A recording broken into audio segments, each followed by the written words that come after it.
So before we find another mic, I can start to introduce myself a little bit and also our guest speaker.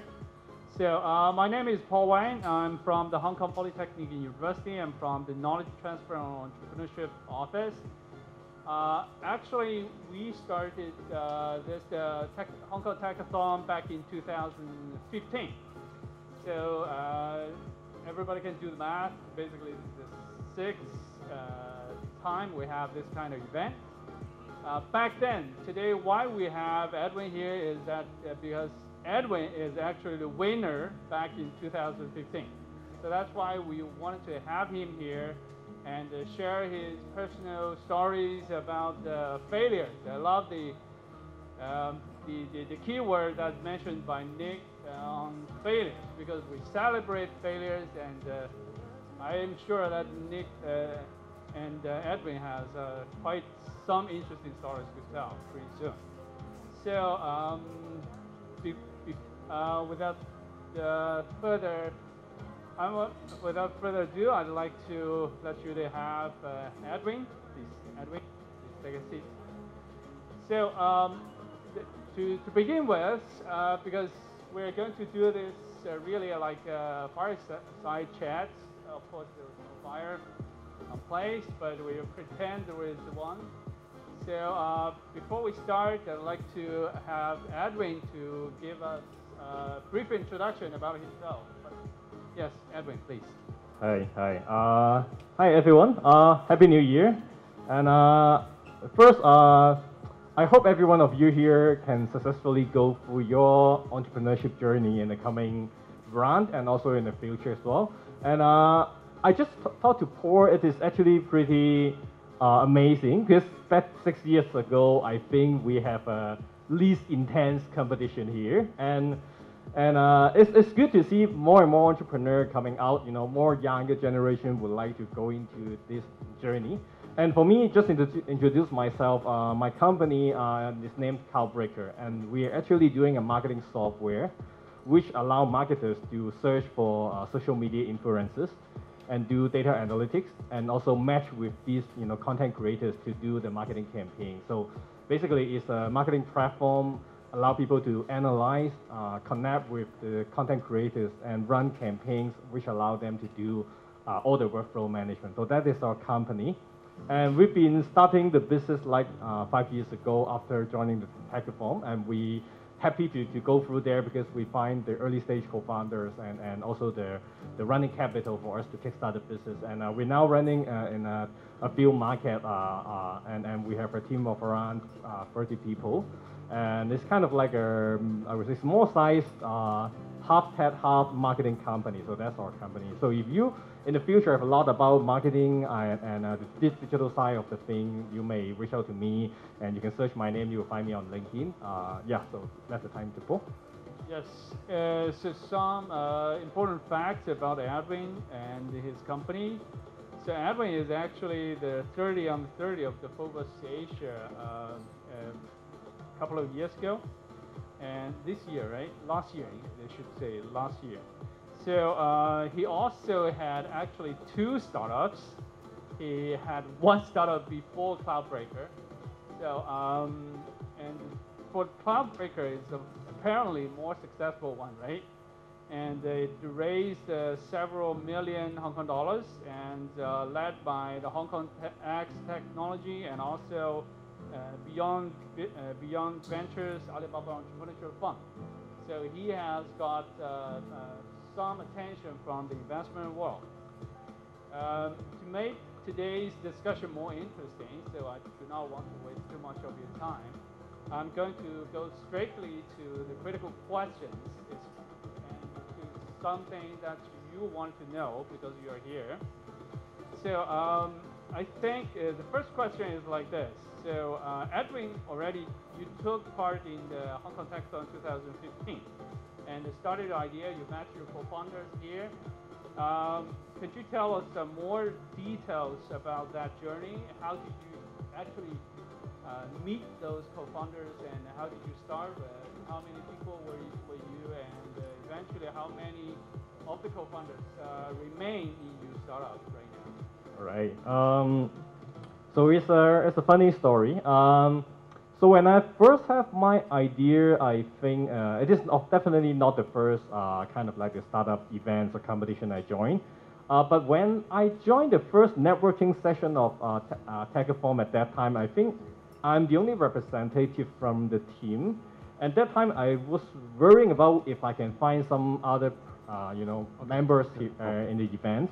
So I just, blindly, try to pitch everyone in the floor. And then hope as in good luck that I find a few person that are actually interested in my idea and join, and which who later on I realized they're actually a friend of mine. So I think the world is small, and that actually where I come have the first batch of kind of like the early stage members, and some of them still some of them stay along the time. Of course, it's sad that both of them already left, but there are other teams come inside within the time and later on become the co-founders nowadays. So it's kind of, I think it's amazing because when you pitch your ideas in this kind of event, you usually will have a chance to get somebody like-minded to join you, and even they will have their ideas to shaken up your, or even sometimes just people in between when you're in the very early stage. So that is how we start the early team members. Okay, ladies and gentlemen, so this is today's first takeaway. That's you try to pitch your idea to as many as possible, so that you probably can run into somebody that they become your future co-founders, right? So the second question, how does this kind of events, because you have participated quite a lot of them, in your opinion, so which of them are worthwhile for your time, and what's your recommendation for this kind of event? I think there's a lot of events, and like one of my past co-founder, he also used to run a lot of organize a lot of startup events, and I think to me I look in something very practical. So the first thing I look into is money, because when I start the business, I'm pretty like a lot of you guys, maybe just graduate with a few 1 to 2 years time. So I didn't have any money to start with, and I probably don't have free F from me, friends, family, and what. So I actually look for money first. So wherever there's event that can give me the startup capital, I look for it. And second, I look for those competition or events that can actually connect me to different, to people from different market or from different countries. So which means because I'm based in Hong Kong, and if usually I can connect to people around me, just next to the network, that the first rim of the network that I have, I usually wouldn't have a lot of exposure. Okay. Or if I want to expand or want to know other new market, I wouldn't have chance. So I look for the events that can connect me to people around, outside of my networking circle. So I think that's the 2 points I will immediately think of. Oh, cool. So that's the second takeaway for tonight, right? First of all, go after money, right? And then you need to really go beyond your comfort zone and go to the networks that you're not familiar with. So guys, please do not hang around with your own friends, somebody who you already know. Just find some strangers and know them and probably have something new, right? So here comes the third question, because I have already mentioned that Edwin had one company before. So could you tell us a little bit about that company? I personally know that story as well, but I'd like to hear from you, your mouth. Yeah, actually, all the company I ran through, Paul has been witnesses along the way, and yeah, so my previous company is actually a social enterprise. So it's basically a company that do social innovation, do business that for the sake of helping people at the same time you earn profit. So you can consider a company like, Green Common can be one of the social enterprise, for example, because they do for social goods, but they earn money as well. So back then, I started the company during my university time. I think it's kind of like my second final year. So for those who don't familiar, we used to have 3 years university time. So second year is kind of, you have another year to go. So unlike now, so that time I am kind of like a bit bored about the studying. So I'm not a typical schoolboy. So I don't really enjoy studying. So I was thinking of a lot of business idea, which because I am from a business school. So at that time, a lot of the professors, the senior, they encouraged me to join case competition, innovation competition. Then I start to realize a lot of the case are actually boring, because somebody knew write the story to tell us to study it.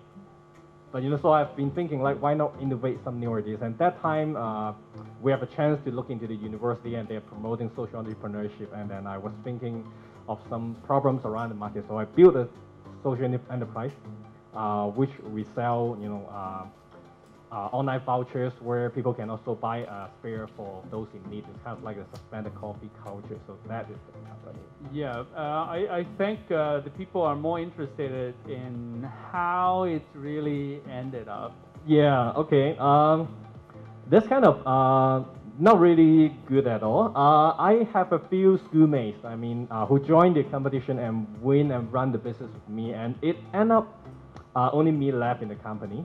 And I think that's one of the reasons why when Paul asked me what's the takeaway, I think doing the business with your good friend is okay, but usually it wouldn't sustain too long, because good friend has a lot of common with you, and which means running a business, you guys may have the same mindset, the same skill set, and also the network you guys share may also be the same. So it's likely that your business will have a lot of default. Okay. Yeah, this is a life example. Like you started with friends, and you later on broke up, and probably we can make some suggestions as well, that do not start up with your girlfriend or boyfriend. Probably, well, the story didn't end well, and your startup didn't end well as well. So I think that's a very important takeaway, and there's one interesting fact, if you didn't pick it up, because Edwin is actually from a business school. So he's a business student. I guess many of you here are from business school. Can I have a show of hands? Any of you are from business school? Only a few? Yeah, quite a number of them. So I think I can ask that on behalf of the business students. Do you know how to code? Because you actually do an internet business. So what's your advice for those business students? Do we have to learn programming? You need to learn a bit. If you, as much as you can, I think it's kind of important for you to have the knowledge about the solution, the technology that you want to invent. So you may not be the one who can be building it 100%, but at least you have the foundation to know, 20% to 50% of it, it will be very good. So how did you learn? How did you learn it? That's kind of interesting, because I have taken some courses back in the uni time on writing website, mobile apps, and then I joined the online courses to get the basic knowledge of it, and then just watch some YouTube videos about programming, some of the latest languages, and try to build some little game out of it. So that's how I learned from there. Okay, I think that's another takeaway tonight.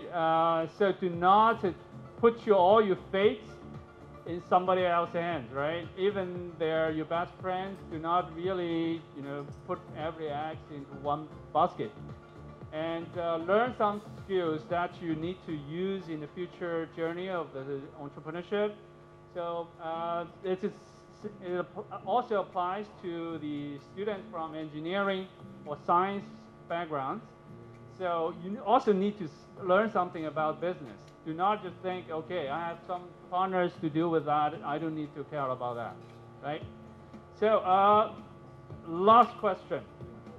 So if you can travel back, so at some point back in your journey, what is the thing that you wanted to redo the most? So why? I think there's a lot I would actually think about, but there's no if, but if there is here, I think a lot of lessons that I've been go through, I will probably do it better. So, for example, there's a lot of people you will meet when you really want to run a business. All right, you met a lot of mentors, you met a potential investor, you maybe met a lot of people who may become your colleague or become your co-founders. But there's a lot of time when you have an idea in your mind, you spend too much time talking about your idea, but you forget to understand what these people really want or what they've been thinking to what you just say. So a lot of the time when I look back and to myself or I learn about from the journeys, when you're a very passionate guy, which like all of you here, you spend a lot of time thinking about how innovative, how good this idea can be, but a lot of time you miss out the details. So let's say what is the value you're creating, why the audience sitting here would like to listen to this business and they want to put in $1. How will you tell them to put in $1 and why the colleague would like to work for you? A lot of times you forget to think from their prospect. So which means you make a lot of time you are the one dominating to talk, but they are just listening, which you don't have the connection. So that is, I think, a lot of the time when I reflect myself, a lot of communication can be more effective, can be more persuasive, and it will attract a lot more people. And I think it takes my journey, my time to learn along the way. Oh, that's a very great point. In echoing this, actually, we still have a few minutes. I'd like to open the question to the floor. Anybody wanted to ask? And because that's something that you may want to know, but we are not aware of. Because I only prepared this several questions. I'm running out of my questions. So if you wanted to ask us something, and please take the chance and be brave and to speak up. And I think we can pass you the mic. And if you wanted to know anything, especially the critical questions, we welcome that because that's something that really going to help you. Okay, anybody want to ask question? Can I see your hands? Yes, back there, please. You want to shout? No, I'm kidding. Yeah, we'd better have the mic. Thanks. Just for quick questions, because I'm graduate from business degree and I don't have any, you can say I self-learned Python, but I don't have any tech background.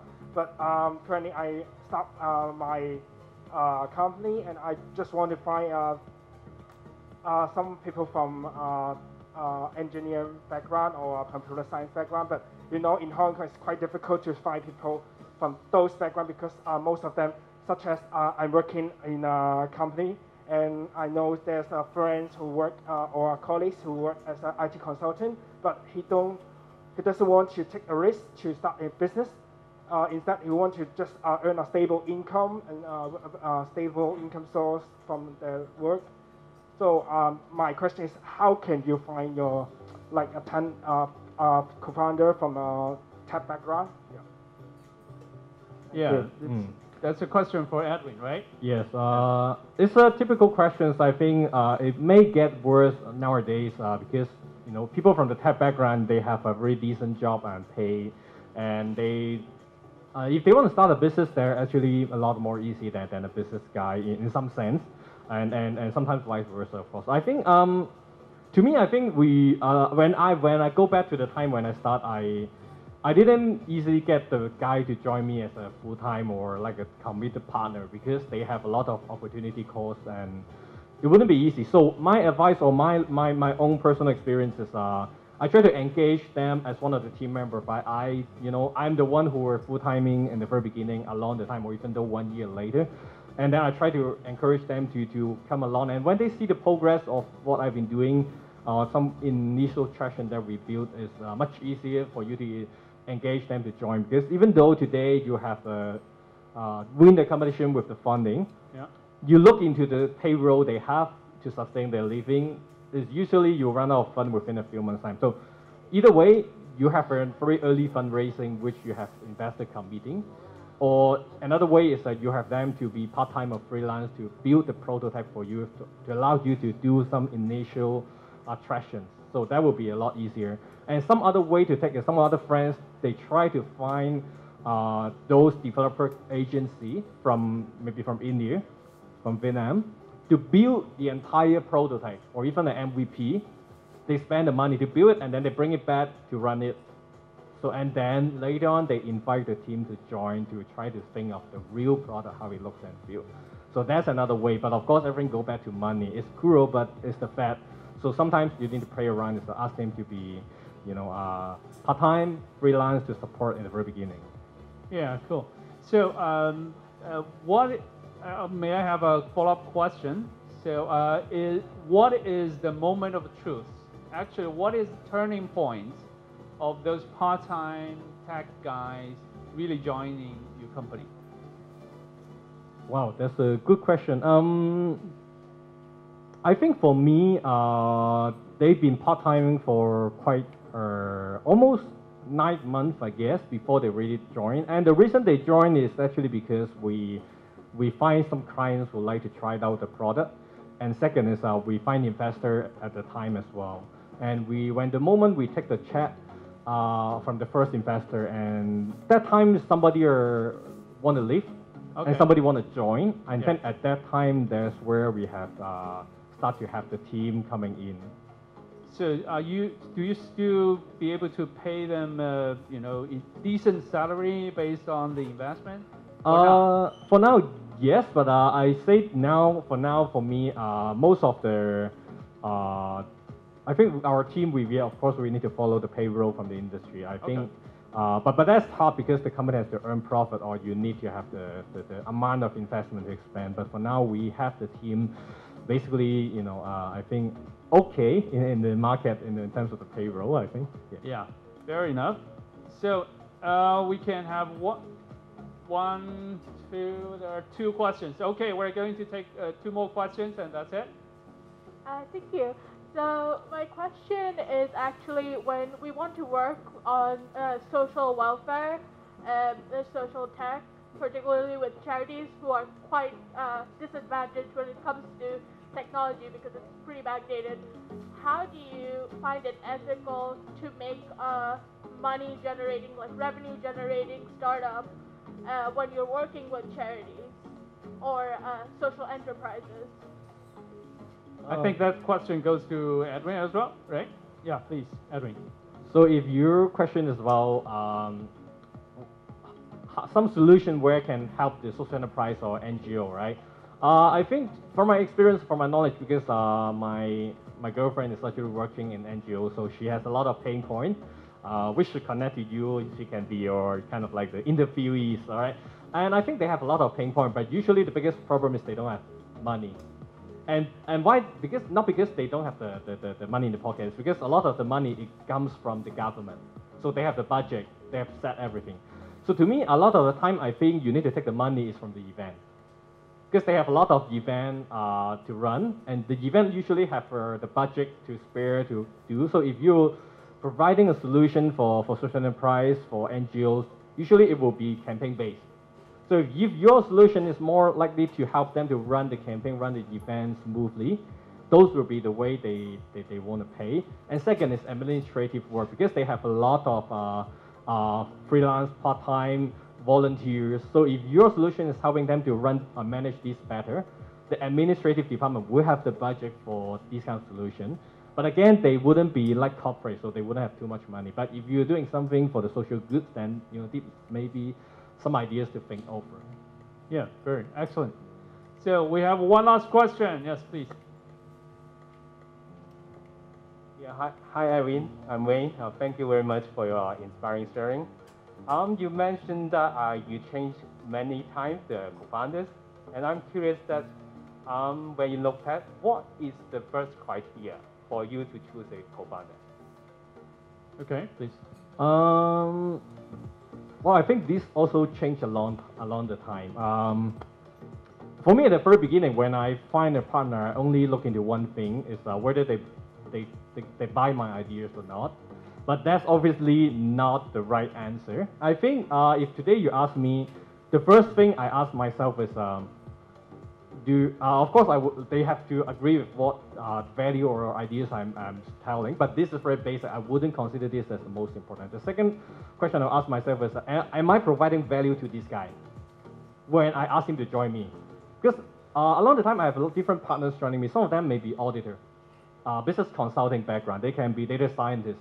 They can be a CTO from another company or the tech lead of some other company. What I tell them is I ask them what you want. Okay, I have the ideas that you buy in, you believe this can scale up, but what kind of things can I provide to you, or can I fulfill the demands that you want? So let's say when I interview a senior tech guy, I told him I want to hire you. At the same time, I want to give you some stake. And then I tell him, what kind of journey or what kind of demand do you want? And he told me is that from my job, at the moment, I don't have any managerial opportunity. I was like a robot, I was building things. But I think I need the opportunity to step out from there. And then I told him, we have the platform for you, as long as you don't mind things to be a little bit more chaos, like a startup. And he said, yes, okay, then that's the moment that I know, okay, in the coming 1-2 years, I can provide value to this guy, and he will like to stay because I can give him the flexibility or the opportunity to grow. And I think it's important when every quarter we talk to the team members, we ask them, are you satisfying here? What value or what do you need? And that's the core reason why people have been working with us. Because nowadays, you have too much opportunity. Yeah. If we didn't think about this, we wouldn't be able to compete with a lot of big companies. Not to mention a lot of startups that may have raised a lot of money. You give them 10 USD, 10K USD, they can give 20. There's never about money. There's a lot of desire from them, and we need to understand. I think these imply to different stakeholders of your company as well. Yeah, brilliant answer, because basically that's talking about mutual dependency, right? So you need to find somebody that you can contribute and they can contribute to you startup as well. So I thank you. I hope all this sharing by Edwin can help you to make good use of this event. And I hope you all enjoy this 7-day journey. And I hope you find your future co-founders and eventually win the prize, get invested, and build your company. Thank you. So. Thank you, Edwin. Thank you, Paul. Give them a round of applause. Woo!